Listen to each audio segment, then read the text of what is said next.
Most people look at a pile of rusted metal, dry rotted tires, and mouse droppings, and they see garbage. My stepmother, Linda, certainly did. When she kicked me out of my father's estate 3 days after his funeral, she laughed as she signed over the contents of the old barn to me. She told me to take my father's junk, so her son could have space for his new Porsche. She thought she was burdening me with a cleanup job.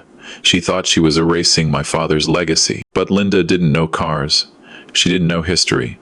And she definitely didn't know that under 40 years of dust and hay lay the holy grail of American muscle.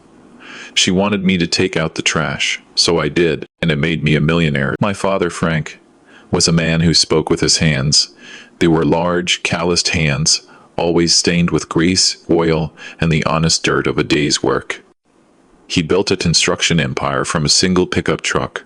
But his heart wasn't in the skyscrapers he built downtown. His heart was in the garage. I grew up in that garage. While other kids were playing video games, I was holding a flashlight for Dad, learning the difference between a manifold and a carburetor. Jack, he used to tell me, wiping his brow with a rag, machines are honest. People lie. People cheat. But an engine, if you treat it right, if you ignore it, it breaks. It's simple. I didn't realize how prophetic those words were until he brought Linda home. I was 22 then. Mom had passed away 5 years prior, and Dad had been lonely. But Linda wasn't there for his happiness. She was there for the lifestyle. She came with baggage, a son named Bryce. From day one, they worked on pushing me out. Jack, don't you think you should get your own place? Linda would coo over dinner. Jack, why are you always so dirty? Bryce would sneer. Dad tried to keep the peace. He loved me, but he was infatuated with Linda. He bought her the jewelry, the trips to Cabo, the renovations. I watched my inheritance, my father's hard work, being slowly siphoned off into designer handbags and bottle service bills. But I still had the garage. Way out back, on the edge of the property, was the old barn. It was a falling down structure, covered in vines. Inside, it was packed floor to ceiling with projects. To the untrained eye, it looked like a hoarder's nightmare. But Dad and I knew what was in there. Then came the heart attack. At the funeral, Linda wore a black dress that was slightly too tight. She cried loudly when people were watching, and checked her makeup in her compact mirror when they looked away. Bryce spent the entire service texting. I stood by the grave. Numb, I felt a hand on my shoulder. It was Linda. Jack, she whispered, her voice dry and businesslike. We need to talk about the living arrangements. Tomorrow, 9 a.m., the lawyer is coming. The next morning, I sat in the library. Mr. Henderson, Dad's lawyer, looked uncomfortable. To my loving wife, Linda, I leave the estate all liquid assets, stocks, and the primary residence. I also leave majority control of the construction company. To my son, Jack, I leave the contents of the rear outbuilding, commonly referred to as the old barn, and the sum of $5,000. Silence. The grandfather clock ticked loudly. Well, Mia said, clapping her hands together, that settles that. I secured my future. I took care of him for 10 years, Jack. I put up with his snoring, his grease, his boring stories. I earned this. Bryce chuckled from the corner. Looks like you get the trash heap, Jackie boy. Hope you like rat poop. I want you off the property by the end of the week, Linda said. You have 1 month to clear the barn. Anything left after 30 days becomes mine, and I will incinerate it. And Jack, don't come back to the main house. I walked out to the back of the property. The old barn stood there, sagging under the weight of ivy. I pulled open the sliding door. The smell hit me instantly. Dust, mildew, old oil, rodent droppings. Bryce had followed me out. God, it smells like a dead animal in there. Bryce laughed. Look at this junk. What are you gonna do, Jack? Open a scrapyard. I am getting a new 911 Turbo next week.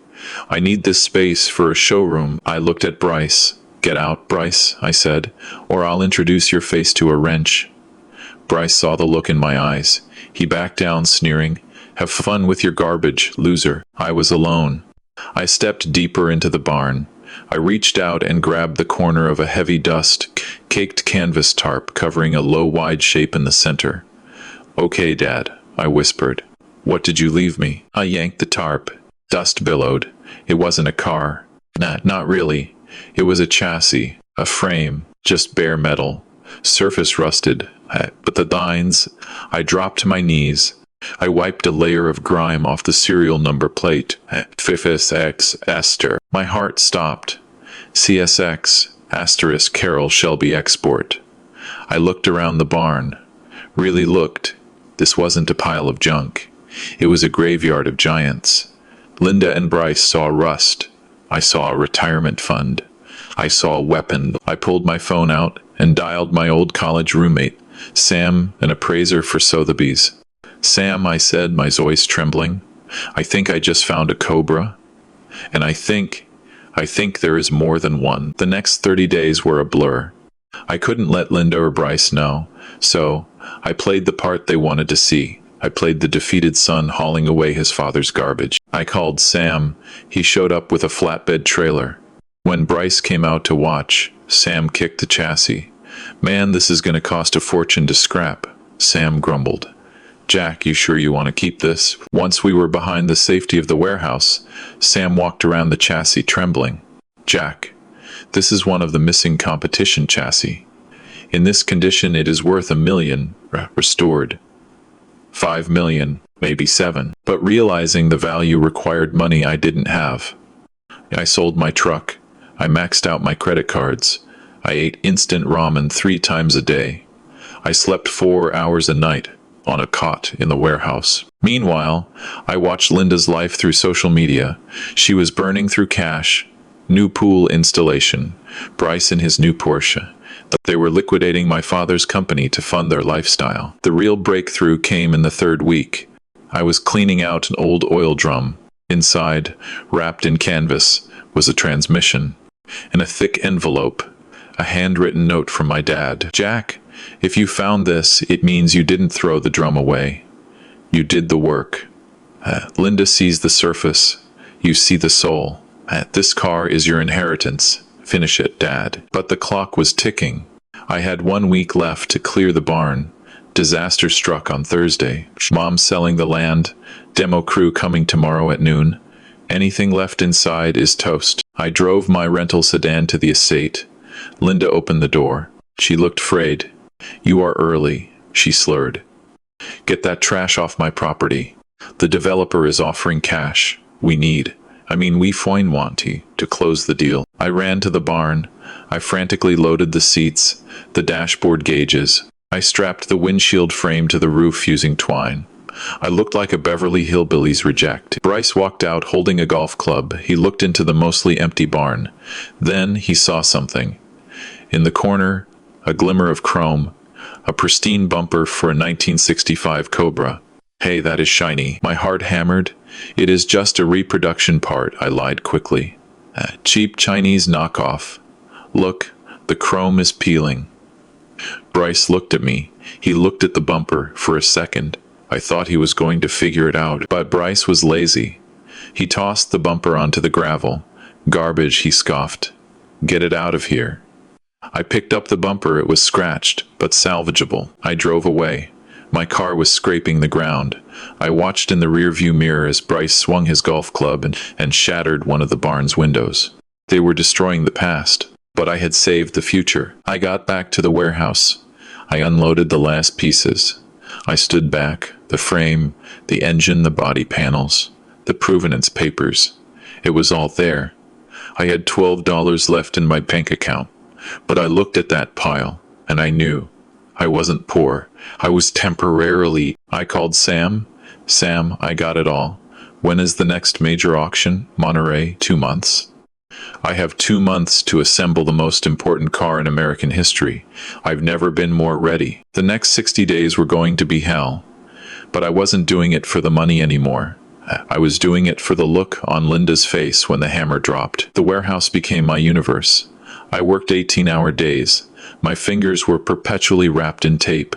But every time I felt like quitting, I looked at the note my father left in the oil drum. Say the soul, asterisk. And then, on a Tuesday night at 3 a.m. it was time.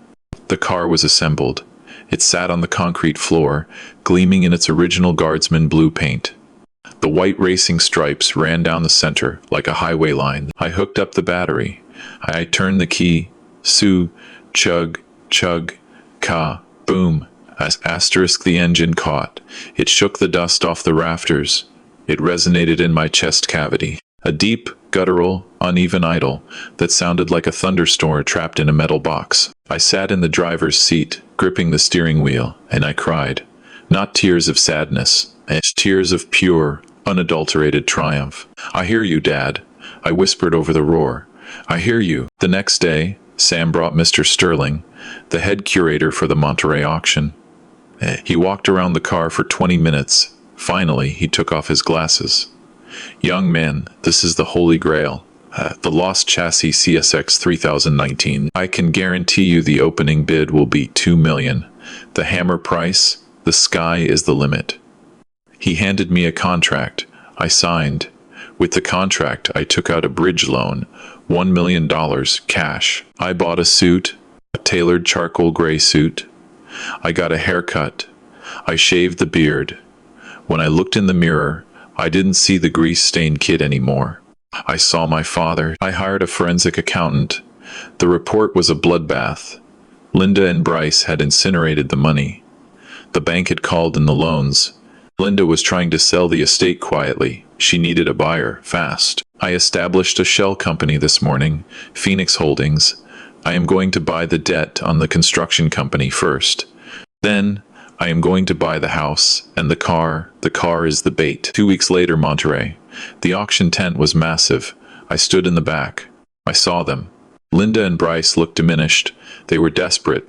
They had no idea that 20 feet away, covered in a silk sheet, sat the junk they had kicked to the curb. Ladies and gentlemen, the barn find of the century, the lost cobra. The lights dimmed. Silk sheet was pulled back. A crowd gasped. The cobra sat there, gleaming, aggressive, perfect. I saw Linda turn. Who is the seller? She asked. The program read. The estate of Frank Miller. Asterisk realization hit her like a freight train. She stood up, looking around wildly. That is mine, she shrieked. That is my husband's. That was in my barn. And that's when I stepped out of the shadows. I took off my sunglasses. I walked down the center aisle. I stopped 10 feet from her. Hello, Linda, I said.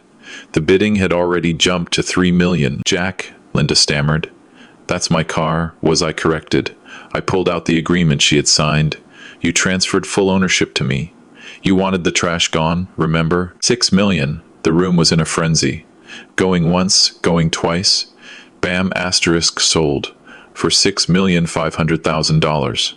The room erupted. I looked at Linda. She was crying tears of pure agonizing loss. You ungrateful little bastard, Bryce hissed. You stole our inheritance. I saved my father's legacy, I said. You two were busy selling his watches. I turned and walked away. The money hit my account, but I wasn't done. The next morning I walked into Phoenix Holdings. The bank accepted our offer, my lawyer said. You are now the primary creditor for Miller Construction, and you own the mortgage on the house. 2 hours later, I pulled up to the estate driving a brand new Ford GT. I parked in the driveway, blocking Bryce's Porsche. Linda opened the door. Jack, we need to talk. The bank is calling. The bank isn't calling anymore, Linda. I bought the debt, and as of this morning, I own the mortgage on this house. I am evicting you. Jack, please, Linda begged, falling to her knees. We're family. Your father wanted me to be taken care of. My father wanted you to be secure. You destroyed his security. I am just picking up the pieces. And Bryce? The company car lease is in the company's name, which I now own. Hand over the keys to the Porsche. Bryce threw the keys at me. I hate you, he whispered. I don't think about you at all, I replied. They left the next day. I spent the next year rebuilding Miller Construction. Linda moved into a small apartment. Bryce is detailing cars. I still live in the main house, but I spend most of my time in the barn. I renovated into a state-of-the-art workshop. He was right. Machines are honest. They don't lie. They don't cheat. And if you look deep enough, under the rust and the dirt, you might just find a fortune. Or at the very least, you'll find yourself. And that is the story of how I turned my stepmother's trash into a $6 million revenge. If you enjoyed seeing karma hit 0 to 60, hit that like button. Subscribe for more. Remember, one man's trash is another man's empire.